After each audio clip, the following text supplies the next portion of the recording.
কুষ্টিয়ায় বঙ্গবন্ধুর ভাস্কর্য ভাঙচুরের মামলায় 2 শিক্ষক ও 2 ছাত্র রিমান্ডে। শাস্তির দাবিতে সারা দেশে বিক্ষোভ।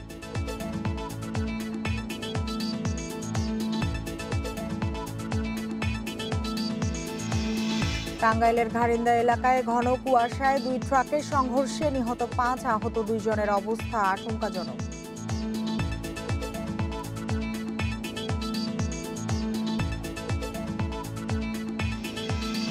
চিনিকল বন্ধের প্রতিবাদে বিভিন্ন জেলায় শ্রমিকদের বিক্ষোভ সমাবেশ, বকেয়া বেতন পরিশোধের দাবি।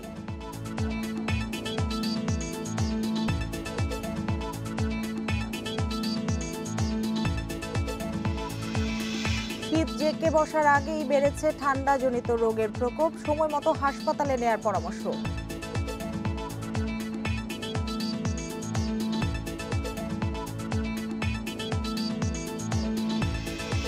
নোয়াখালীতে বিদ্যুতের ভুতুড়ে বিলে বিপাকে গ্রাহক, প্রতিবাদ করলে সংযোগ বিচ্ছিন্ন সহ মামলার হুমকি।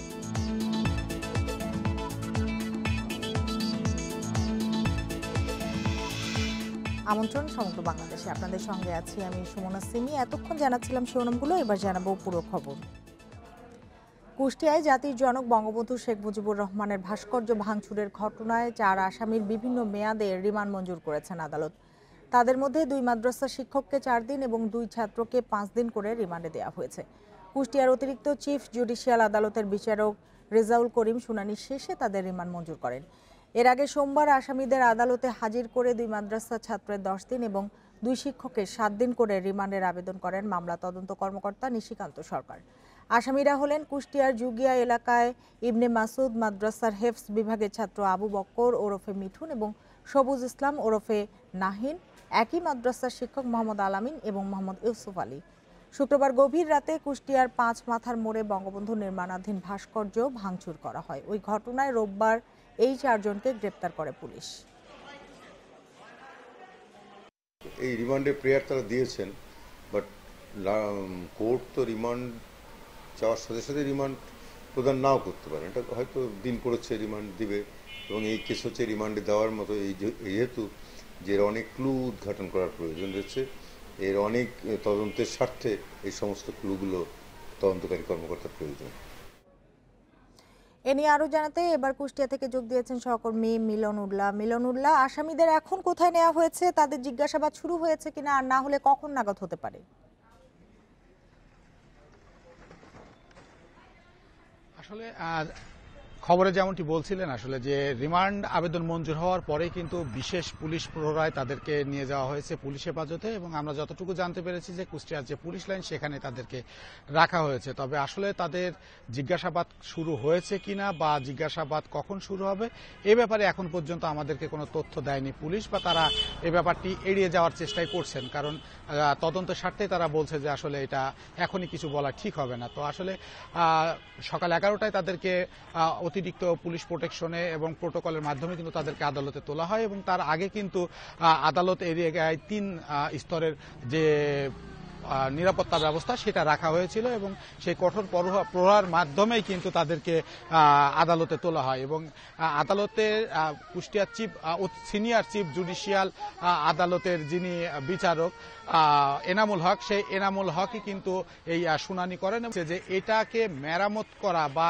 সংস্কার করা অনেকটাই দুরূহ, এবং এই সংস্কারে যদি কোনো রকম ত্রুটি থাকে সেই ক্ষেত্রেও আবার বিতর্ক আসতে পারে। সেই জন্য এটা আসলে সংস্কার করা কতটুকু সম্ভব হবে এ ব্যাপারেও তারা সন্দেহ প্রকাশ করেছেন। এবং তিনি যেটা বলেছে যে এটা নির্মাণাধীন একটা ভাস্কর্য, এবং এখানে কিন্তু এই ভাস্কর্যটার একটি বিশেষত্ব ছিল যে এটা হলো 3টি ঐতিহাসিক দিনের ভাস্কর্য, মানে 3 রকমের ভাস্কর্য এখানে একসাথে হওয়ার কথা আছে। তো একটি ভাস্কর্য যেহেতু ভেঙে ফেলেছে, সেই ভাস্কর্যটা ওখানে সংস্কার না করে আবার পুনঃস্থাপনের ব্যাপারে তারা চেষ্টা করতেছেন, এবং এই ভাস্কর্যের যিনি শিল্পী তার সাথে ইতিমধ্যে কথা হয়েছেন, এবং তিনি এখানে এসে এই ভাস্কর্যটি আবার পুনঃস্থাপন কিভাবে করা যায় সে ব্যাপারে ব্যবস্থা নেবেন বলে আমাদেরকে জানিয়েছেন প্রকৌশলী রবিউল ইসলাম।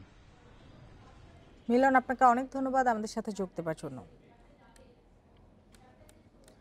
কুষ্টিয়ায় জাতির পিতা বঙ্গবন্ধু শেখ মুজিবুর রহমানের নির্মাণাধীন ভাস্কর্য ভাঙচুরের প্রতিবাদে আজও দেশের বিভিন্ন জায়গায় মানববন্ধন ও প্রতিবাদ সমাবেশ হয়েছে। সকালে জাহাঙ্গীরনগর বিশ্ববিদ্যালয়ের প্রধান ফটকের সামনে মানববন্ধন ও প্রতিবাদ সমাবেশের আয়োজন করেন শিক্ষকরা। অতি দ্রুত ভাস্কর্য ভাঙচুরের মদদদাতাদের আইনের আওতায় আনার দাবি জানান তারা। ভাস্কর্য ভাঙার প্রতিবাদে বিক্ষোভ মিছিল ও মানববন্ধন করেছে নারায়ণগঞ্জ জেলা আওয়ামী লীগ। এ সময় বক্তারা বলেন, ভাস্কর্য ভেঙে বঙ্গবন্ধুর নাম মানুষের মন থেকে মুছে ফেলা যাবে না। নাটোরে মুক্তিযোদ্ধা সংসদ ভবনের সামনে প্রতিবাদ করেন মুক্তিযোদ্ধারা। মুক্তিযুদ্ধের পক্ষের সব শুভ শক্তিকে ঐক্যবদ্ধ হওয়ার আহ্বান জানান বক্তারা। এছাড়া বঙ্গবন্ধুর ভাস্কর্য ভাঙচুরের প্রতিবাদে মানববন্ধন হয়েছে ঝিনাইদহ, মেহেরপুর, ফরিদপুর, লক্ষ্মীপুর ও রাজবাড়ীতে।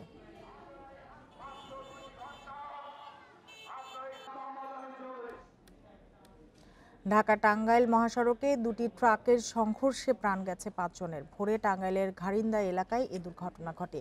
ঘন কুয়াশার কারণে নিয়ন্ত্রণ হারিয়ে এ দুর্ঘটনা বলছে পুলিশ। উত্তরবঙ্গ থেকে সবজি বোঝাই ট্রাকটি আসছিল ঢাকার দিকে। ভোররাত 4:30টার দিকে টাঙ্গাইল সদরের ঘারিন্দা এলাকায় পৌঁছালে সংঘর্ষ হয় বিপরীত দিক থেকে আসা আরেকটি ট্রাকের সঙ্গে। ঘটনাস্থলেই মারা যান ট্রাকের চালক ও হেলপার সহ 4 জন। এছাড়া হাসপাতালে নেওয়ার পর মৃত্যু হয় আরেকজনের। শব্দ হয় না, ব্যাকআপ শব্দ হয় না, পরে দৌড়াদৌড়ি করে আসছি। আসার পর দেখে অ্যাক্সিডেন্ট হচ্ছে। বেরোনোর পর আমরা এদিকে আসছি, আইসার দিকে একটা গাড়ি কাঁচামাল ভর্তি গাড়ি উত্তরবঙ্গের থেকে ঢাকার দিকে যাইতেছিল, আর এই গাড়িটা উত্তরবঙ্গের দিকে যাইতেছিল। ঘটনার পরপরই স্থানীয়রা পুলিশকে খবর দেন। ঘন কুয়াশায় ট্রাক নিয়ন্ত্রণ হারিয়ে এই দুর্ঘটনা ঘটতে পারে বলে ধারণা করছে পুলিশ। বগুড়ার উদ্দেশ্যে যে পিকআপটি ছিল তার বডির মাঝ বরাবর আঘাত করলে পিকআপটি উল্টে গিয়ে পিকআপের অর্থাৎ পেছনে যে প্রিন্টারের মেশিনটা রাখা ছিল এবং ভারী মেশিন ছিল, সেই মেশিনটি আসলে পিকআপটির পেছনে বাঁধা ছিল। তো সেই পিকআপটি তখন ছুটে অর্থাৎ এবং সেই মেশিনের পিকআপের সামনের দিকে 4 জন শ্রমিক বসা ছিল, যারা কিনা এই প্রিন্টারটি আসলে সেটিংয়ের জন্যই সাথে যাচ্ছিল। দুর্ঘটনায় আহত 2 জনকে টাঙ্গাইল জেনারেল হাসপাতালে ভর্তি করা হয়েছে। Independent news desk. আবারও করোনা সংক্রমণ বাড়ছে বরিশালে। নভেম্বর মাসে বরিশাল বিভাগে করোনা আক্রান্ত হয়েছে 893 জন, যা অক্টোবরের চেয়ে 315 জন বেশি। আর মৃত্যু হয়েছে 12 জনের, যা আগের মাসের দ্বিগুণ। করোনা নিয়ন্ত্রণে স্বাস্থ্যবিধি নিয়ে মানুষকে সচেতন করতে নানা পদক্ষেপ নিয়েছে প্রশাসন। বরিশাল বিভাগে 30 সেপ্টেম্বর পর্যন্ত মোট করোনা শনাক্ত হয় 8,398 জনের, আর আক্রান্ত হয়ে মারা যান 170 জন। জুন ও জুলাইয়ে মৃত্যুর হার বেশি থাকলেও পরের মাসগুলোয় তা কমে আসে। মানুষের মধ্যে করোনার সচেতনতা ও স্বাস্থ্যবিধি মেনে চলায় নিয়ন্ত্রণের মধ্যে থাকে সংক্রমণ। তবে অক্টোবর মাস থেকে আবার বাড়ছে সংক্রমণ। গত 2 মাসে করোনা আক্রান্ত হয়েছেন 1471 জন, আর মৃত্যু হয়েছে 18 জনের। ল্যাব সংশ্লিষ্টরা বলছেন, সংক্রমণ বাড়তে থাকলে করোনা শনাক্ত ও চিকিৎসা সেবা দেয়া সামর্থ্যের বাইরে চলে যেতে পারে। আমাদের স্যাম্পল সাইজও, স্যাম্পলের পরিমাণও বাড়ছে এবং ডিটেকশন রেটও বাড়ছে এবং কন্টিনিউয়াস বাড়ছে। 2-1 দিন হয়তো একটু ইন্টারাপশন হচ্ছে, কিন্তু এটা রাইজিং। বরিশাল বিভাগে করোনায় মৃত্যুর হার সবচেয়ে বেশি মহানগরী সহ বরিশাল জেলায়। 10 নভেম্বর পর্যন্ত আক্রান্ত 4108 জনের মধ্যে মৃত্যু হয়েছে 73 জনের। ডিটেকশন রেট 7 to 8% নেমে গেছিল, সেটা এখন আবার বাড়তে অলরেডি এই লাস্ট 15 ডেসে 25% মতো ডিটেকশন রেট হয়ে গেছে। এটা হয়তো আরও বাড়বে, 35-40 পর্যন্ত ডিটেকশন রেট চলে যেতে পারে। সুতরাং এখন থেকেই আমাদের সাবধান থাকতে হবে। স্বাস্থ্যবিধি মানাতে জেলায় মাস্কবিহীন চলাচল নয় ঘোষণা দিয়ে মাঠে নেমেছে প্রশাসন। ঘরের বাইরে মাস্ক না পরলে করা হচ্ছে জেল জরিমানা। মানুষের মধ্যে মাস্ক না পরার একটা টেন্ডেন্সি বিরাজ করতেছে, কিন্তু আমরা চেষ্টা করতেছি তাদেরকে উদ্বুদ্ধ করতে মাস্ক পরার জন্য। যে no mask, no service, no entry, no movement, no purchase, no sale, নানা রকমভাবে কিন্তু আমরা প্রচার প্রচারণা চালিয়েছি এবং একই সাথে আমরা কিন্তু এনফোর্সমেন্ট বা আইন প্রয়োগ শুরু করেছি এবং এই আইন প্রয়োগটি আমরা প্রয়োজনে চূড়ান্ত পর্যায়ে আমরা নিয়ে যাব। বরিশাল বিভাগে এ পর্যন্ত করোনা শনাক্ত হয়েছে 9,944 জনের, আর সুস্থ হয়েছেন 9,124 জন। Independent news desk. খুলনা মেডিকেলে চিকিৎসাধীন এক ডেঙ্গু রোগীর মৃত্যু হয়েছে। সকালে মেডিকেলের আইসিইউতে মারা যান পিরোজপুর থেকে আসা ওই রোগী। এবছর এটি খুলনা মেডিকেলে প্রথম ডেঙ্গু রোগীর মৃত্যু। মেডিসিন বিভাগের চিকিৎসক শৈলেন্দ্রনাথ বিশ্বাস জানিয়েছেন, পিরোজপুরের জিয়ানগর এলাকার জাকির হোসেনকে গেল ২৬শে নভেম্বর ভর্তি করা হয়। অবস্থার অবনতি হলে তাকে নেওয়া হয় আইসিইউতে। আজ সকালে মারা যান তিনি। খুলনা মেডিকেলে বর্তমানে ২ জন ডেঙ্গু রোগী চিকিৎসাধীন রয়েছেন। গত বছর খুলনায় ডেঙ্গুতে আক্রান্ত হয়েছিলেন ২০৯৫ জন, এর মধ্যে মারা যান ২৬ জন।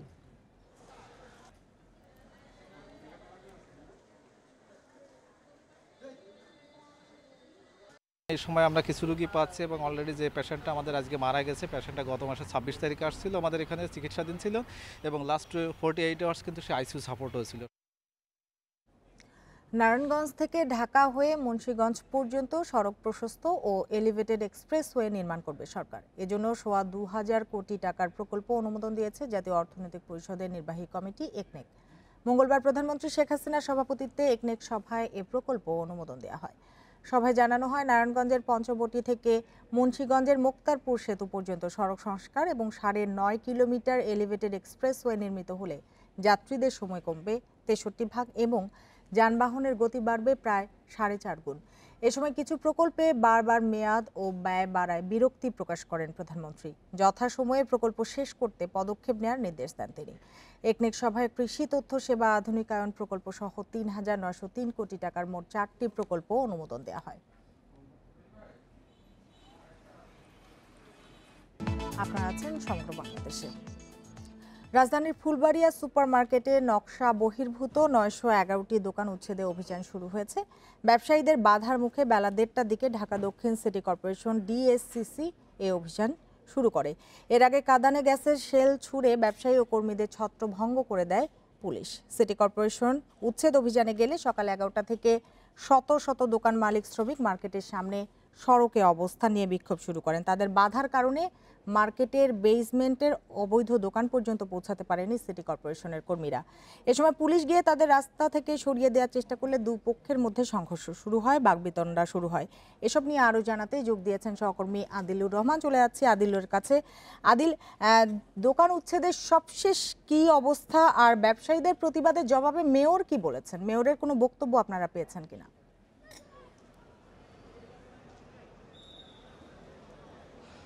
দেখুন, আজকে কিন্তু আসলে বেলা ১১টার দিকে এই ফুলবাড়িয়া সুপারমার্কেট ২ এই মার্কেটটিতে উচ্ছেদ অভিযান পরিচালনা করার কথা ছিল। সেই মতো করেই কিন্তু ঢাকা দক্ষিণ সিটি কর্পোরেশন আইন শৃঙ্খলা বাহিনীর সদস্যরা এখানে উপস্থিত হয়েছিলেন। কিন্তু এই যারা ব্যবসায়ী আছেন, অর্থাৎ যাদের দোকান উচ্ছেদ করা হচ্ছে, তাদের তোপের মুখে, তাদের বিক্ষোভের মুখে ঠিক সময়ে কিন্তু আসলে উচ্ছেদ অভিযানটি শুরু করতে পারেনি। বারবার তাদেরকে বোঝানোর চেষ্টা করা হয়েছে। একটি পর্যায়ে তাদেরকে বুঝিয়ে সরিয়েও দেওয়া হয়েছিল।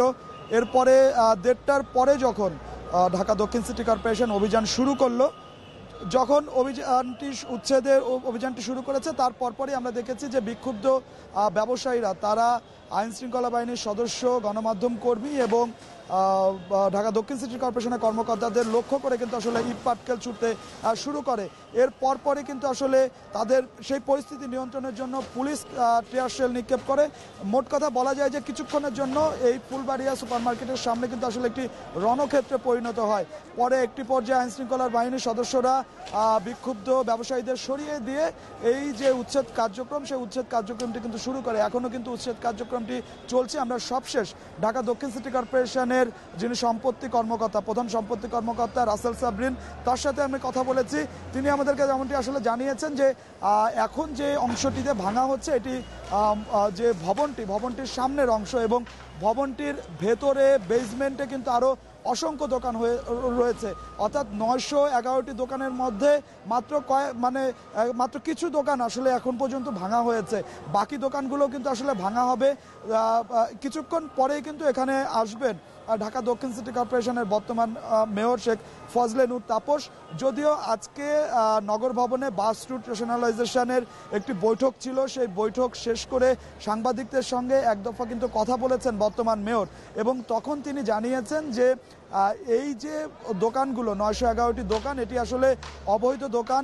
যে কোনো মূল্যেই হোক ব্যবসায়ীরা যদি বাধাও দিয়ে থাকে তাহলে এই বাধাটি আসলে যৌক্তিক নয়, এবং ব্যবসায়ীরা যে দাবি করছে যে তখন গত মেয়াদের মেয়র, তার কাছ থেকে আসলে এই দোকানগুলো বরাদ্দ নেওয়া হয়েছিল।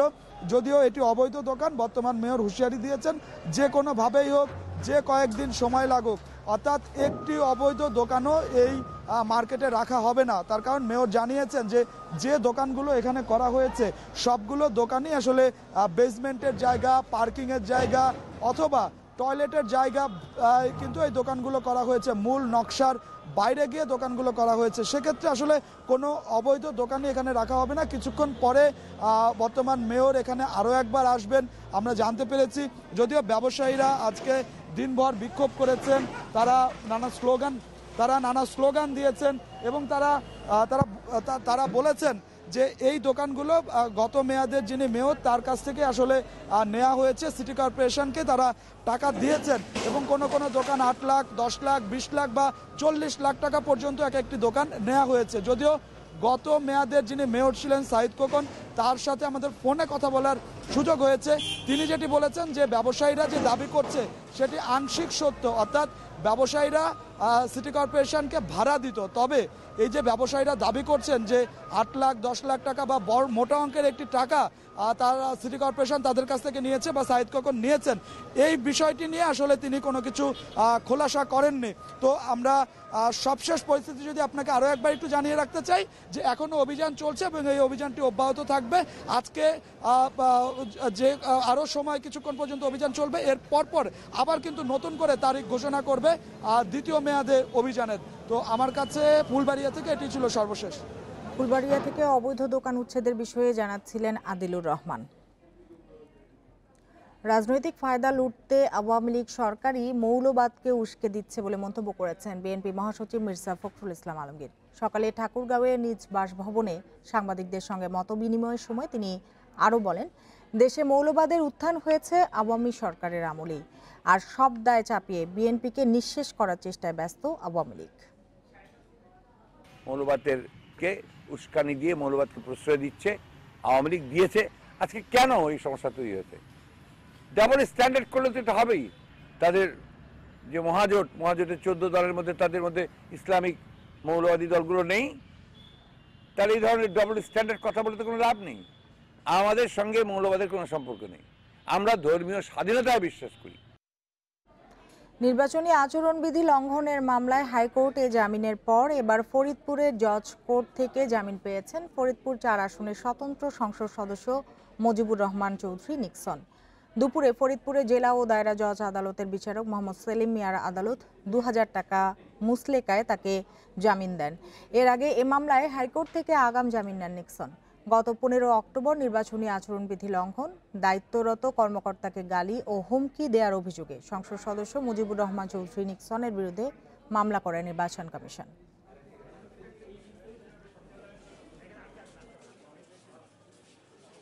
আমি সেই প্রস্তুতি নিয়ে আসছি, রাজনীতি করি, অবশ্যই জেল খাটতে হবে, এটা চিন্তা করে রাজনীতি করি। আমি পুরো লুঙ্গি গেঞ্জি সব নিয়ে আসছি, জামিন না দিলে ভিতরে চলে যেতাম। চিনিকল বন্ধ সিদ্ধান্তের প্রতিবাদ, বকেয়া বেতন পরিশোধ সহ 5 দফা দাবিতে আন্দোলন অব্যাহত রেখেছে চিনিকল শ্রমিকরা। গাইবান্ধা, রংপুর, কুষ্টিয়া, নাটোর, চুয়াডাঙ্গা ও দিনাজপুরে 6টি চিনিকলে 8ম দিনের মতো বিক্ষোভ করেছে তারা। সকালে রংপুরের শ্যামপুর চিনিকলের সামনে মানববন্ধন এবং রাস্তায় টায়ার জ্বালিয়ে বিক্ষোভ করে শ্রমিকরা। এ সময় দ্রুত দাবি মানা না হলে আগামীতে রাজপথ ও রেলপথ অবরোধ সহ আরও কঠোর কর্মসূচির হুঁশিয়ারি দেন তারা। চুয়াডাঙ্গার কেরু অ্যান্ড কোম্পানি চিনি কলেও কর্মবিরতি ও বিক্ষোভ করেছে শ্রমিক কর্মচারীরা। গাইবান্ধার মহিমাগঞ্জে কর্মবিরতি ও বিক্ষোভ করছে আখ চাষি ও চিনিকল শ্রমিকরা। এ সময় শ্রমিক নেতারা দাবি মেনে চিনিকল বন্ধের সিদ্ধান্ত প্রত্যাহারের আহ্বান জানান। একই দাবিতে বিক্ষোভ হয়েছে কুষ্টিয়া, নাটোর ও দিনাজপুর চিনিকলে। এসব কর্মসূচিতে আন্দোলনকারীরা জানান, মিল বন্ধ হলে হাজার হাজার আখ চাষি, শ্রমিক, কর্মকর্তা, কর্মচারী বেকার হয়ে পড়বে। অবিলম্বে মিল বন্ধের সিদ্ধান্ত বাতিলের দাবি জানান তারা।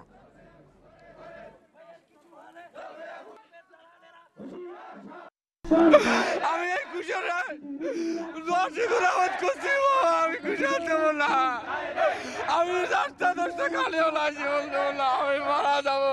আমাদের কর্মসূচির মধ্যে একটি আছে, যদি আগামী 15ই ডিসেম্বরের মধ্যে সরকার আমাদের দাবি মেনে না নেয় তাহলে আমরা বৃহত্তর আন্দোলন কর্মসূচি পালন করব।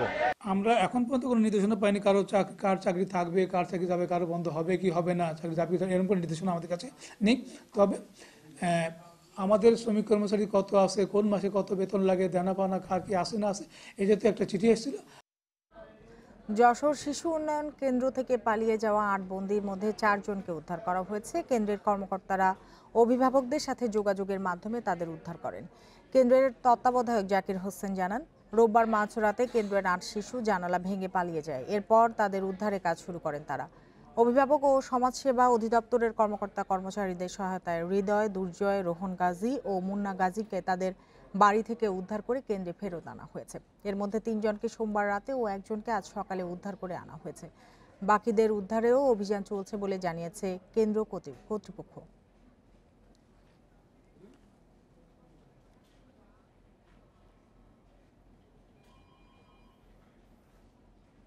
চট্টগ্রামের কাটরুলিতে 3টি অবৈধ ইট ভাটা উচ্ছেদ করছে জেলা প্রশাসন ও পরিবেশ অধিদপ্তর। সকালে নগরীর উত্তর কাটরুলিতে এই অভিযান চালানো হয়।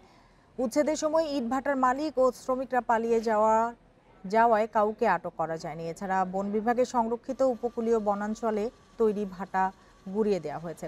তাদের সকল মালামাল জব্দ করে তা নিলামে বিক্রি করা হবে। পরিবেশ ও বন বিভাগের ছাড়পত্র ও অনুমতি না থাকায় এর আগে এসব ইট ভাটার বিরুদ্ধে মামলা দায়ের করা হয়েছে বলে জানায় পরিবেশ বিভাগ।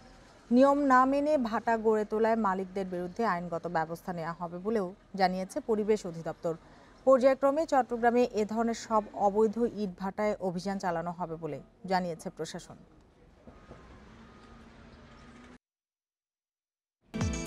বিরতির পর স্বাগত আরেকবার। বাসাবাড়ির 4 মাসের বিদ্যুতের বিল প্রায় 10 লাখ টাকা। 8 বছর ধরে সংযোগ না পেলেও বিল এসেছে 35,000 টাকা। এমন ভুয়া বিল সংযোগ না দিয়ে বিল সহ ব্যাপক গ্রাহক হয়রানির অভিযোগ নোয়াখালীর বিদ্যুৎ বিভাগের বিরুদ্ধে। গ্রাহকেরা বলছেন, এসব অনিয়ম নিয়ে কথা বলতে গেলে কর্মচারীদের দুর্ব্যবহারের শিকার হতে হয়। দেয়া হয় সংযোগ বিচ্ছিন্ন ও মামলা করার হুমকি। বেগমগঞ্জ উপজেলার একলাশপুরের শাহিদ উদ্দিন একজন আবাসিক বিদ্যুৎ গ্রাহক। প্রতি মাসে 200 থেকে 300 টাকা বিল দিয়ে আসছিলেন তিনি। জানুয়ারি ফেব্রুয়ারি 2 মাসে হঠাৎ তার বিদ্যুৎ বিল আসে 3,300 এবং 10,000 টাকা। বিল বাড়ার প্রতিবাদ করায় বিদ্যুৎ সংযোগ বিচ্ছিন্ন করার পাশাপাশি গড়ে 2 লাখ টাকারও বেশি বিল করা হয় তাকে পরবর্তী 4 মাসে। এটা নিয়ে প্রতিবাদ জানাইলে আমার লাইন কাটি দিয়া 1,82,000 টাকা বিল করে, পরের মাসে 2,54,000 টাকা। আমার তো লাইনে কাটা, কিভাবে আমার এই বিলটা আসে? একলাশপুর বাজারের ব্যবসায়ী বিজয় চন্দ্র 8 বছর আগে আবেদন করলেও পাননি বিদ্যুৎ সংযোগ। তবে তার নামে বিল এসেছে 35,000 টাকা। আর চৌমুহনী বাজারের ব্যবসায়ী দেলোয়ার হোসেনের প্রতি মাসে গড়ে 1,500 টাকা বিল আসলেও অক্টোবরে তার বিল এসেছে 1,29,000 টাকা। এ ধরনের অযৌক্তিক বিলের অভিযোগ জেলায় অনেক গ্রাহকের। কয়েক মাসের বিদ্যুৎ ব্যবহার 1 মাসে বিল করা, মিটার না দেখে অফিসে বসে বিল করার ঘটনাও ঘটছে প্রতিনিয়ত। এসব বিষয়ে বিদ্যুৎ বিভাগের সাথে কথা বলতে গেলে গ্রাহকরা পড়ছেন নানা হয়রানিতে। আমার প্রতি মাসে বিল আসতো 1,500 থেকে 1,700 টাকা। সে জায়গায় হঠাৎ করে আমার বিল আসছে 1,29,000 টাকা। এরা মাঝ দিয়ে বসে বিল করে, মানুষকে হয়রানি করতেছে। সব মানুষের মিটারে টাকা বেশি অতিরিক্ত বিল করতেছে। বিদ্যুৎ অফিসে গেলে আমার দরখাস্তটা তারা গ্রহণ করে না করে আমাদের বিরুদ্ধে, আমাদের ফ্যামিলি সবার বিরুদ্ধে মামলা দিয়ে আমাদেরকে হয়রানি করতেছে। কিছু কিছু অনিয়মের অভিযোগ স্বীকার করে বিদ্যুৎ বিভাগ বলছে, পুরনো অভিযোগ নিষ্পত্তির জন্য তদন্ত কমিটি গঠন করা হয়েছে। আর অস্বাভাবিক বিল রোধে অনেক ক্ষেত্রে প্রিপেড মিটার বসানো হয়েছে। আমাদের এখানে ওভার বিলিং যেগুলো ছিল, এগুলি আমরা মোটামুটি যেগুলো অভিযোগ পাইছি তাৎক্ষণিক যেগুলি 90 দিনের ভিতরে যেগুলি হয়েছে আমার ক্ষমতায় আমরা সমাধান করছি। অনেক গ্রাহক আছে অনেক দীর্ঘদিনের পুরাতন অভিযোগগুলো নিয়ে আসছে, এগুলো তদন্ত কমিটি করা হয়েছে। কমিটি তদন্ত রিপোর্ট পেশ করলে আমরা সমাধান করতে পারবো।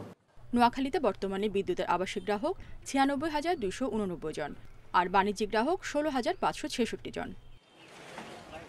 Independent news desk. শীত জেঁকে বসার আগেই বিভিন্ন জেলায় ঠান্ডাজনিত রোগের প্রকোপ বেড়ে গেছে। নিউমোনিয়া ও ডায়রিয়ায় আক্রান্ত হচ্ছে শিশু ও বয়স্করা। গেল 2 সপ্তাহে খাগড়াছড়ি সদর হাসপাতাল ও রাজশাহী মেডিকেল কলেজ হাসপাতালে নিউমোনিয়ায় আক্রান্ত 7 জন শিশুর মৃত্যু হয়েছে। তবে আতঙ্কিত না হয়ে বাড়তি যত্ন ও সময় মতো হাসপাতালে নেওয়ার পরামর্শ দিচ্ছেন চিকিৎসকরা। খাগড়াছড়ি সদর হাসপাতালের শিশু ওয়ার্ডের চিত্র এটি। প্রতিটি বেডেই রয়েছে নিউমোনিয়ায় আক্রান্ত শিশু। গত 1 সপ্তাহে দিনে গড়ে ভর্তি হচ্ছে 25 শিশু। বহির্বিভাগেও বেড়েছে শিশু রোগী। এরই মধ্যে হাসপাতালে নিউমোনিয়া মারা গেছে 4 শিশু। ডাক্তার বললো যে ওনার নিউমোনিয়ার দেখা যাচ্ছে, আপনি একটু ভর্তি করান। আজকে প্রথম দিন ভালো ছিল, এরপর থেকেই নিয়মিত মনে করেন মানে অসুবিধার মধ্যেই দেখা যাচ্ছে। গলার মধ্যে কফ জমে গেছে তো, তাই এখন এখানে নিয়ে আসছিলাম। এখন ওষুধ দিচ্ছে, এখানে স্যালাইন দিচ্ছে, ঠিক আছে। হাসপাতালের নার্স ও চিকিৎসকরা বলছেন, সময়মতো চিকিৎসা না নেয়ায় বাঁচানো যায়নি ওই শিশুদের। শিশু রোগী বেড়েছে রাজশাহী মেডিকেল কলেজ হাসপাতালেও। গেল 2 সপ্তাহে নিউমোনিয়ায় আক্রান্ত হয়ে 3 শিশু মারা গেছে। সর্দি, কাশি এবং কাপ, তারপরে শ্বাসকষ্ট শুরু, এরকম নিউমোনিয়ার সংখ্যাটা গত 2 সপ্তাহ ধরে আমাদের হসপিটালের অ্যাডমিশন থেকে দেখা যাচ্ছে যে আগে যেভাবে রোগী ভর্তি হতো তার চেয়ে অনেকখানি বেশি অংশে ভর্তি হচ্ছে। লক্ষ্মীপুর সদর হাসপাতালে প্রতিদিনই আসছে অর্ধশতাধিক রোগী, যার মধ্যে বেশিরভাগই শিশু। নিউমোনিয়া ও ডায়রিয়ায় আক্রান্ত হয়ে প্রতিদিন শিশু ওয়ার্ডে ভর্তি হচ্ছে 30 জন। সেবা দিতে হিমশিম খাচ্ছেন চিকিৎসক ও স্বাস্থ্যকর্মীরা। আবহাওয়া পরিবর্তনের সঙ্গে সঙ্গে ডায়রিয়া এবং নিউমোনিয়ার বাচ্চাদের, বিশেষ করে বাচ্চাদের যে রোগ, এটা বৃদ্ধি পেয়েছে এবং রোগীর সংখ্যাও আউটডোরে বেড়ে গেছে। ইনডোরেও বেশ সংখ্যক রোগী ভর্তি হচ্ছে। চিকিৎসকরা বলছেন, ঠান্ডাজনিত রোগবালাই থেকে রক্ষায় নবজাতকদের জন্য সবচেয়ে কার্যকর মায়ের বুকের দুধ। মেহরিন জাহান, ইন্ডিপেন্ডেন্ট নিউজ ডেস্ক। ঠাকুরগাঁও সীমান্তে বিএসএফের গুলিতে 2 বাংলাদেশি নিহত হয়েছেন। ভোরে হরিপুর উপজেলার বেতনা সীমান্তে এ ঘটনা ঘটে। নিহতরা হলেন মানিকখালী গ্রামের নাজির উদ্দিন ও মশালডাঙ্গি গ্রামের রবিউল ইসলাম। হরিপুর থানার ওসি আওরঙ্গজেব জানিয়েছেন, নাজির উদ্দিন ও রবিউল ইসলাম সীমান্তে 672 নম্বর পিলার এলাকা দিয়ে ভারতে প্রবেশের চেষ্টা করে। এ সময় বিএসএফ সদস্যরা তাদের লক্ষ্য করে গুলি ছুড়লে আহত হন তারা। স্থানীয়রা উদ্ধার করে উপজেলা স্বাস্থ্য কমপ্লেক্সে নেয়ার পথে রবিউল ইসলাম এবং দিনাজপুর মেডিকেলে নেয়ার পথে মারা যান নাজির উদ্দিন। এই ঘটনার প্রতিবাদে পতাকা বৈঠকের জন্য বিএসএফকে চিঠি দিয়েছে বিজেপি।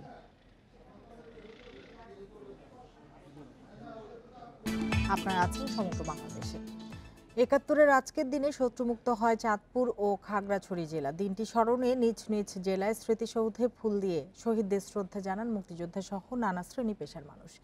হানাদার মুক্ত দিবস উপলক্ষে চাঁদপুরে সাম্প্রদায়িক অপশক্তিকে রুখে দাঁড়াও স্লোগানে র্যালি বের করা হয়। জেলা মুক্তিযোদ্ধা অফিস থেকে বের করা র্যালি শহরের বিভিন্ন সড়ক প্রদক্ষিণ করে। পরে আলোচনা সভায় বক্তব্য রাখেন জেলা মুক্তিযোদ্ধা সহকারী কমান্ডার ইয়াকুব আলী সহ বিশিষ্টজনরা। পাক হানাদার মুক্ত হয় 1 নম্বর সেক্টরের খাগড়াছড়ির রামগড়। হানাদার বাহিনীর বিরুদ্ধে শক্ত প্রতিরোধ করে তোলে মুক্তিযোদ্ধারা। এক পর্যায়ে বিকেলে রামগড়কে হানাদার মুক্ত করে স্বাধীন বাংলাদেশের পতাকা ওড়ানো হয়।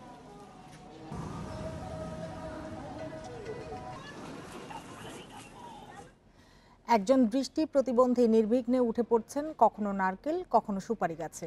গাছ থেকে সুপারি আর নারকেল কেটে খাওয়া পড়ার যোগান হয় ঝালকাঠির কিফায়েত নগরের কুদ্দুস মোল্লার। অবিশ্বাস্য হলেও ৩৮ বছর ধরে দক্ষতার সঙ্গে এই কাজ করে আসছেন তিনি। অভাব আর প্রতিবন্ধকতা থাকলেও আত্মমর্যাদার লড়াইয়ে কুদ্দুস কখনো থেমে যাননি। তার এই ঝুঁকিপূর্ণ কাজে পরিবারের সদস্যরা উদ্বিগ্ন থাকলেও ছেলে মেয়েদের একটু ভালো রাখার জন্য গাছে উঠতে হয় কুদ্দুসকে। 9 বছর বয়সে অজানা এক রোগে দৃষ্টি হারান কুদ্দুস মোল্লা। এরপর দিনমজুরির কাজ শুরু করলেও বেশি দিন ধরে রাখতে পারেননি। 22 বছর বয়স থেকে শুরু করেন গাছে ওঠার কাজ। কখনো নারকেল, কখনো সুপারি পেরে কিংবা গাছ পরিষ্কার করাই হয়ে ওঠে তার পেশা। বিয়ের কিছুদিন পরেই মারা যান স্ত্রী। এরপর 3 মেয়েকে নিয়ে বিপাকে পড়েন কুদ্দুস মোল্লা। তবে দারিদ্র্য এবং অন্ধত্বের কাছে হার মানেননি তিনি। বছর 3 আগে বড় মেয়েকে বিয়েও দিয়েছেন। বাকি 2 মেয়েকে লেখাপড়া শিখিয়ে প্রতিষ্ঠিত করাই কুদ্দুসের ইচ্ছা। নারকেল সুপারি গাছ বাইয়া আমি জীবন যাপন বাঁচাই। আমি কেউর কাছে হাত পাতি না বা ভিক্ষা করি না, আমার লজ্জা লাগে। আব্বু যে সময় নামে তখন আমি আবার যে সময় কোনো জায়গা খারাই, তারপর আমি হাঁপারি লামিয়া হাত ধরে আবার বাসায় চলে যাই। আজকে যেমন এমন একটা গাছও পায় না, কালকে বাইয়েছে একটা 2 বাড়িতে ডাকছে, ওই বাড়ি যাই বাইয়ের কারণে তো দিন চলে না। এক একটি গাছে উঠতে 50 থেকে 100 টাকা পান কুদ্দুস। তা দিয়ে কোনো রকমে চলে সংসার। তাকে সহযোগিতার আশ্বাস দিয়েছেন সমাজসেবা কর্মকর্তা। কুদ্দুস মোল্লাকে শহর সমাজসেবা কার্যালয় জালকাঠি থেকে ক্ষুদ্রঋণ দেওয়ার ব্যবস্থা করে দেওয়া হবে। তিনি যে ঘরে বসবাস করেন, ঘরটি একচালা এবং ভাঙ্গা। এই শীতে এই ভাঙ্গা ঘরে বসবাস করা খুবই কঠিন। তাই তার একটি ঘর পাওয়ার জন্য যথাযথ কর্তৃপক্ষের নিকট তার যাওয়ার জন্য আমরা সাহায্য করব। বয়সের কারণে শরীর দুর্বল হলেও দৃষ্টি প্রতিবন্ধকতা তাকে দমাতে পারেনি একটুও। Independent news desk. দীর্ঘ 1 দশক পর অনুষ্ঠিত হতে যাচ্ছে ফরিদপুর পৌরসভা নির্বাচন। স্থানীয় ভোটার ও প্রার্থীদের মধ্যে তাই রয়েছে বাড়তি উত্তেজনা। ভোটারদের মন জয়ে শেষ মুহূর্তের প্রচারণায় ব্যস্ত প্রার্থীরা। বৃহস্পতিবার অনুষ্ঠিত হবে নির্বাচনে ভোট গ্রহণ। 2010 সালে ফরিদপুর পৌরসভায় সবশেষ নির্বাচন অনুষ্ঠিত হয়। বর্ধিত পৌরসভাকে সিটি কর্পোরেশনে উন্নীত করা নিয়ে আইনি জটিলতা দেখা দেয় স্থগিত হয় 2015 সালের নির্বাচন। এবার সেই বর্ধিত অংশ নিয়েই অনুষ্ঠিত হতে যাচ্ছে পৌরসভা নির্বাচন। এবারের নির্বাচনে মেয়র পদে 4 জন প্রার্থী থাকলেও মূল প্রতিদ্বন্দ্বিতা হবে আওয়ামী লীগ ও বিএনপির মধ্যে। নৌকা প্রতীকে নির্বাচন করছেন অমিতাভ বোস। আর ধানের শীষের প্রার্থী ফরিদপুর সদর আসনের বিএনপির সাবেক সংসদ সদস্য কামাল ইবনে ইউসুফের মেয়ে নায়াব ইউসুফ আহমেদ। দীর্ঘদিন পরে ফরিদপুর পৌরসভা একটা নির্বাচন হচ্ছে। মানুষ তার ভোটাধিকার প্রয়োগ করার জন্য উন্মুখ হয়ে আছে এবং আজকে সকালের থেকে 7টা পর্যন্ত আমি গণসংযোগ করেছি। মানুষের মাঝে ব্যাপক উৎসাহ উদ্দীপনা বিরাজ করছে। আমরা ক্যাম্পেইন করেছি, ওতে মানুষের স্বতঃস্ফূর্ত সাড়া পেয়েছি যে তারা ভোট দিতে চায় এবং আমরা বাধাগ্রস্ত এখনো হইনি। পৌর এলাকার উন্নয়নে কাজ করবে এমন প্রার্থীকে ভোট দেবেন বলছেন ভোটাররা। আমরা হচ্ছে এখানে সুন্দর সুষ্ঠুভাবে সবকিছু আমাদের এখানে দেখাশোনা করবে বা আমাদের রাস্তাঘাট কোন জায়গায় কি হলো না হলো সেটা দেখাশোনা করবে। যে মেয়র আসলে এই দুঃশাসনের হাত থেকে আমাদের শহরকে বাঁচাবে এবং শহরটাকে যেন একটা বাংলাদেশের একটা মডেল হিসাবে তৈরি করতে পারে। কাউন্সিলর পদে নির্বাচনে এবার প্রতিদ্বন্দ্বিতা করছেন 193 জন পুরুষ ও 52 জন নারী। নির্বাচন সুষ্ঠু করতে সব প্রস্তুতি সম্পন্ন করার কথা জানিয়েছে নির্বাচন কমিশন। 10 তারিখ ইলেকশনের জন্য নির্বাচন কমিশনের পক্ষ থেকে পর্যাপ্ত ব্যবস্থা নেওয়া হয়েছে। এখানে বিজিবির সদস্যরা থাকবেন, র্যাবের সদস্যরা থাকবেন বিভিন্ন মোবাইল টিমে ভাগ হয়ে, তারপরে পুলিশেরও বিভিন্ন মোবাইল টিম থাকবে, আর কেন্দ্রে পর্যাপ্ত পরিমাণে পুলিশ আনসার এগুলো থাকবেন। বর্ধিত এলাকা সহ ফরিদপুর পৌরসভার বর্তমান আয়তন 66.54 বর্গ কিলোমিটার। এখানে মোট ভোটার 1,48,313 জন। Independent news desk. আর এই ছিল সমগ্র বাংলাদেশে ইন্ডিপেন্ডেন্ট টেলিভিশনের সব খবর। আরো বিস্তারিত জানতে চোখ রাখুন ফেসবুক, ইউটিউব এবং টুইটারে। ধন্যবাদ সবাইকে এতক্ষণ সাথে থাকার জন্য।